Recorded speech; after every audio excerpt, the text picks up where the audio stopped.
வணக்கம். வாழ்க வளமுடன். பொதுவாக நம்மளை சுற்றி இருக்கிறவங்க தைராய்டுன்னு பேசுவாங்க. அப்படி தைராய்டுன்னு பேசும்போது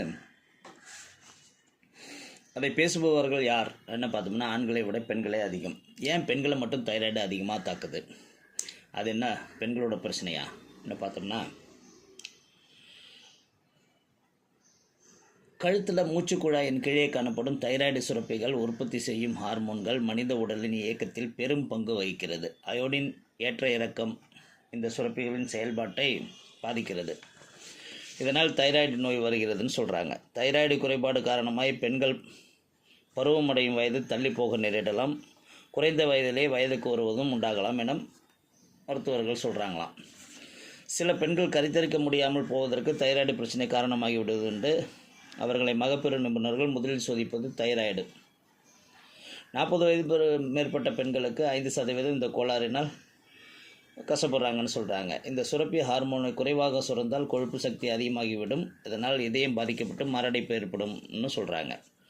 ஹைப்பர் தைராய்டிசம், தைராய்டு கட்டிகள், ஹார்மோன்கள் சுரப்பியின்மை ஆகியவை தைராய்டை பொறுத்தவரை முக்கிய பிரச்சனையாக சொல்கிறாங்க. சுரப்பியின் செயல்பாடு அதிகமாகி அதனால் ஹார்மோன் உற்பத்தி அதிகமடைவது முதல் வகையின் குணங்கள். அதாவது வயது வித்தியாசம் பொறுத்து இதன் அறிகுறிகள் மாறும். சிறு வயதில் அளவுக்கு அதிகமாக உயரம், பருமன் இவற்றால் கஷ்டப்படுவாங்க. அடுத்தது கொஞ்சம் வயதானவர்கள் எடை குறைவு, அதிக வியர்வை, உடல் நடுக்கம் போன்றவை இதன் அறிகுறிகள். தைராய்டு மருந்துகளும் ரேடியோ ஆக்டிவ் அயோடினும் இதற்குரிய மருந்துகளில் முக்கியமானவை என்கிறார்கள் மருத்துவர்கள்.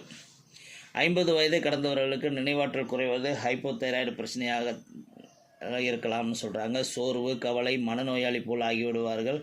இதனால் அந்த தைராய்டு பிரச்சனையை சரி பண்ணிக்கணும்னு சொல்கிறாங்க. கழுத்தில் கட்டிகள் வீக்கம் ஏற்படுவது சுற்றுச்சூழல், பரம்பரை என 2 காரணங்களால் வருகிறது. அதுவும் அயோடின் குறைபாடு. முட்டைக்கோஸ், கேரட் அதிகமாக சேர்க்கக்கூடாது. தைராய்டு பிரச்சனையை இதை அதிகப்படுத்தும். மலையோர பகுதியில் வசிப்பவர்களுக்கு கட்டிகள் அதிகம் வரும். இவர்கள் உணவிலும் தண்ணீரிலும் அயோடின் குறைவாக இருப்பது தான் காரணம். அயோடின் கலந்த உப்பை பயன்படுத்த வேண்டும். தைராய்டு கட்டிகள் அறுவை சிகிச்சை மூலமாக குணப்படுத்தலாம். மேலும் லேசர் சிகிச்சை தைராய்டு கட்டிகளை குணப்படுத்தும்னு சொல்கிறாங்க. டென்ஷன் காரணமாக தைராய்டு பிரச்சனைகள் வருகிறது என்று சொல்கிறார்கள். சில குழந்தைகள் பிறக்கும் போதே இந்த குறைபாட்டுடன் பிறப்பதுண்டு. ஆனாலும் இந்நோய் ஆண்களை விட பெண்களை 7 மடங்கு அதிகமாக தாக்குகிறது. எனவே பெண்கள் இந்த விஷயத்தில் கவனம் செலுத்த வேண்டும். பச்சை காய்கறிகள், பழங்கள், கீரைகள் ஆகியவற்றை தினசரி உணவுகள் சேர்ப்பதுடன் உடற்பயிற்சி செய்வது இந்த நோயாளிகளை பாதுகாக்கும்னு சொல்கிறாங்க. மொத்தத்தில் இந்த பதிவில் நீங்கள் தெரிஞ்சிக்க வேண்டியது, நம்மளை திசை திருப்பத்துக்கு இந்த மாதிரி பதிவுகள்லாம் வலைத்தளங்களில் நிறையா சுற்றி வரும். அதனால் உங்கள் தைராய்டு சம்மந்தப்பட்ட பிரச்சனைகள் தீர்வுங்கிறது நல்ல மனநிலை, முதலில் ஸ்ட்ரெஸ் ஃப்ரீ லைஃப், நிறைய நீர் சத்து, நிறைய கால்சியம் சத்து, குறிப்பாக வெள்ளை நிற உணவுகள்.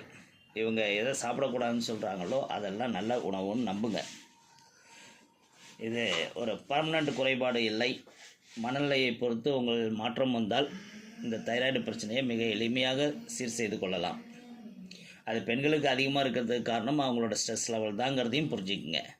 அப்போ ஆண்களுக்கு ஸ்ட்ரெஸ்ஸே கிடையாதுன்னா அவங்களுக்கு அதிலிருந்து வென்டிலேஷன் வெளியில் போகிறாங்க, பலருடன் பேசுகிறாங்க, நட்பு வட்டம் இருக்கிறது அப்படிங்கிற ஒரு காரணத்தால் அவங்க அதில் குறைவாக பாதிக்கப்படுறாங்க.